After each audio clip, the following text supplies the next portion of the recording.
dia 27 do jejum de 40 dias. E hoje eu vou falar sobre a riqueza dos crentes, a riqueza, a superabundância de um cristão. Qual que é a base bíblica sobre isso, né? Quem ganha com isso, quem perde com isso? Por que você está sendo enganado quanto a esse assunto? A Bíblia nos fala que a pessoa que anda com sabedoria, ela enriquece. E existe um período da nossa vida, que é o período da nossa mocidade, que é onde são plantadas as principais sementes para toda a nossa vida. Em Salmos, primeiro, vai falar que feliz é o homem que não anda no caminho dos pecadores, não se detém no conselho dos ímpios. Então, já fecha ali. Se você não casar com uma pessoa errada do mundo e não andar no conselho dos ímpios e não for em festas e gandaias e todas essas coisas, você já escolheu um caminho estreito aonde não vai ter desperdício. Se você é atento e for sábio, você vai estudar provérbios e você vai aprender os princípios de ganhar e investir do jeito certo. Aliás, a mordomia, o fato de saber administrar, é uma das principais características do cristão. Tanto o autocuidado, com não andar com gente errada, no conselho errado, não andar com gente que reclama, quanto no também desperdício. Desperdício de tempo, desperdício de dinheiro e desperdício com pessoas erradas. Então, é óbvio, é muito óbvio que se você começar a sua juventude fazendo os passos certos, automaticamente, mais cedo ou mais tarde, você vai prosperar. Prosperando, você vai atrair novamente as amizades erradas. Na mocidade, você atrai as amizades totalmente erradas, porque você está na mocidade e é uma época de querer agradar todo mundo, querer agradar a sociedade, querer agradar grupos, principalmente na escola, no colégio, na faculdade. E aí você perde muito quando você vai por esse caminho de agradar os outros. Aí quando você já prospera, você de novo cai no erro de querer fazer todo mundo sentir a tua prosperidade, sentir a tua felicidade, de você estar bem. E aí você de novo perde. Então, que é aquela pessoa que começou a prosperar bem, começou a ir bem e de repente começa a perder tudo porque tem que mostrar status, mostrar que tem, né? Então, tem esses dois períodos onde a pessoa realmente pode perder tudo. E existe a fase do Jó, né? Que quando a pessoa já é mais velha, e aí pode acontecer da pessoa perder tudo novamente.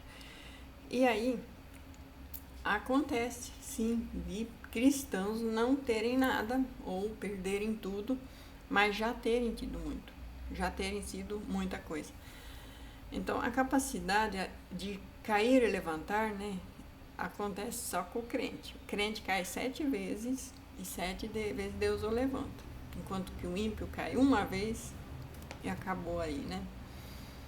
Então, se você tiver realmente sabedoria de sábio, por isso que é importante ler provérbios, leia um capítulo por dia durante 30 dias e depois começa de novo, leia muito provérbios, porque isso vai te dar muita sabedoria, porque aí você vai aprender a diferença do tolo e do sábio, de quem investe em si, no seu conhecimento, no seu crescimento material e espiritual, quem investe na sua própria casa, na sua própria família.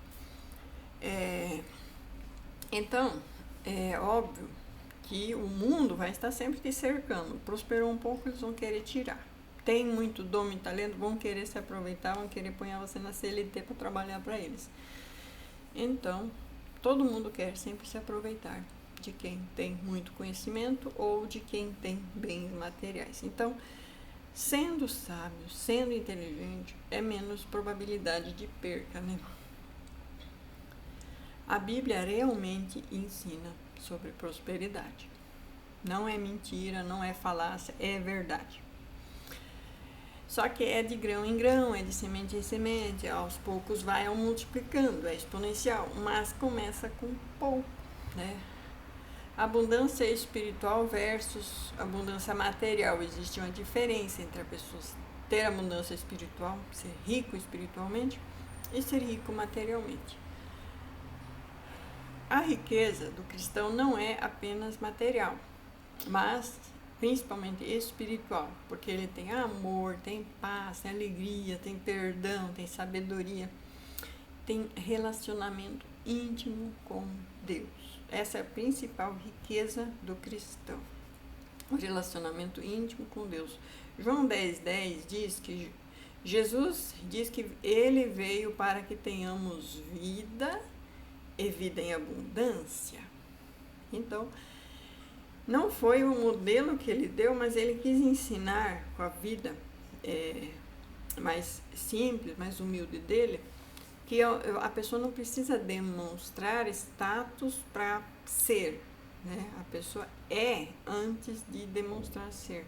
Então ele era o filho de Deus, o rei da terra, o rei do universo. E andou como pessoa humilde, uma pessoa mais simples. Ou seja, ele tinha a escolha de andar em carruagens de ouro ou andar. E para cumprir a sua missão vicária, ele precisava ter essa imagem. E para seu próprio ego, ter essa vida mais simples e humilde para se assemelhar mais com o pobre pecador. Por que o pobre é pecador e o pecador é pobre? Porque mais cedo ou mais tarde ele errou, no que eu acabei de falar. Andar com pessoas erradas, andar nos conselhos errados, andar nas companhias erradas, não estudar a Bíblia, não ter a companhia de Deus. Então acaba sendo uma consequência do pobre ser pecador. Podem me julgar o quanto forem, estou falando. Geralmente acontece isso, porque a pessoa, falta de sabedoria, ele vai errar. Errar por falta de conhecimento. E errando por falta de conhecimento não vai deixar de ser abundante. Essa abundância inclui bênçãos espirituais, né? Então essa vida abundante que Jesus nos promete é bênção espiritual. É viver pela fé. Viver pelos frutos do Espírito, uma vida plena em Deus. Se você viver somente na frequência da gratidão e ser grato dia, noite, todo o tempo na gratidão, você vai prosperar automaticamente, somente a gratidão. Mas tendo perdão, amor, alegria, é muito mais rápido, né? Mas principalmente gratidão. Mas agora vamos focar na abundância material. A Bíblia reconhece que Deus pode abençoar seus servos com prosperidades materiais. Deuteronômio 28, 1-14. Mas isso não é garantido para todos. Pode acontecer exceções e essas exceções dependem das pessoas com quem você anda. E você não vai deixar um irmão seu perdido. Assim como fez o pai que vendeu metade de sua propriedade para dar ao filho pródigo. Então, isso pode acontecer com qualquer um que é um bom pai. Ele vai perder, que é um bom marido, pode às vezes perder num divórcio, mesmo que a pessoa se arrependa e volta depois. O divórcio traz prejuízo de pelo menos 75% do capital. 50% que é o que o cônjuge leva, mais 25% que é o dos filhos, ou é o contrário, 25% que o cônjuge leva, e 50% dos filhos, que os filhos são imaturos, também não vão saber investir. Então, essa pessoa perde muito, né? É uma perda. Riqueza não é sinal automático de fé. O cristão deve usar o que tem com generosidade e sabedoria, sem idolatrar bens materiais. 1 Timóteo 6, 17-19, que lá vai falar também que o dinheiro é a raiz de todo mal. Não que a pessoa que tem dinheiro vai fazer mal, mas a pessoa que tem dinheiro atrai muita formiga, muita vespa, muito bicho, porque ele tem dinheiro, vai atrair pessoas invejosas, pessoas que vão... Então, o fato da pessoa ter mais condições vai atrair mais gente para tirar isso dele, até a pessoa perder tudo. E a gente deve usar, né, o que temos com generosidade para ajudar o próximo. Porque Deus nos abençoa para sermos também ajuda para outras pessoas ao nosso redor. Característica de cristão. A abundância é uma característica de cristão? Geralmente é. Eu vejo até pessoas do mundo falando que um ímpio pode ganhar 10 mil e viver na escassez, enquanto que um cristão ganha 1.000 e vive abundantemente. Ou seja, parece que o pouco do cristão se multiplica, enquanto que o muito do ímpio vira em nada, vira em vento. A abundância espiritual é uma característica de quem segue Cristo, porque o cristão vive em dependência de Deus e confiança da provisão de Deus. Então, isso é confiar na provisão de Deus, é a abundância que o cristão tem. A abundância material pode ou não vir, mas o bem-estar interior e a paz com Deus são marcas do cristão. Então é aquela coisa que fala em Provérbios por 3 vezes, que melhor morar num canto do errado do que numa mansão com uma pessoa rixosa. Então, a abundância do cristão é aquele canto do irado, lá onde ele vive em paz, tranquilo, com Deus, né? Tendo sua companhia com Deus, enquanto que às vezes morar numa mansão e estar ali dia e noite sendo xingado, ofendido e tudo, pode ser também visto como escassez, né? Uma pessoa infeliz. Então, eu te aconselho realmente, a partir de hoje, fazer investimentos seguros, confiáveis, em você mesmo principalmente, em seu conhecimento, crescimento espiritual, mas principalmente em não desperdiçar com pessoas à toa, com pessoas vis. Porque tem gente que quer mais agradar a amiga, que é uma invejosa que está mais querendo tudo que você tem, do que a própria família, o cônjuge, os filhos que precisam.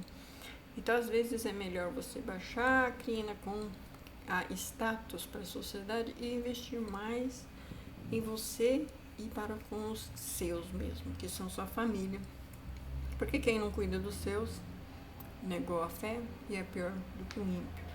Então, agrade e cuide dos seus, dos da sua casa. De certa forma, é quase a obrigatoriedade do cristão prosperar, mas como ele não deve negligenciar o cuidado com os seus, a atenção com os seus, o carinho com os seus, ele pode, como aconteceu com o pai, perder a metade da herança com o filho pródigo, mas não com estranhos para manter status, tá? Aí é errado, é super errado fazer isso. Então, que Senhor nosso Deus, em nome de Jesus Cristo, abençoe com abundância de todas as formas, todos os meus inscritos, todos que comentam e falam comigo, em nome de Jesus Cristo. Amém. Amém. Glória a Deus.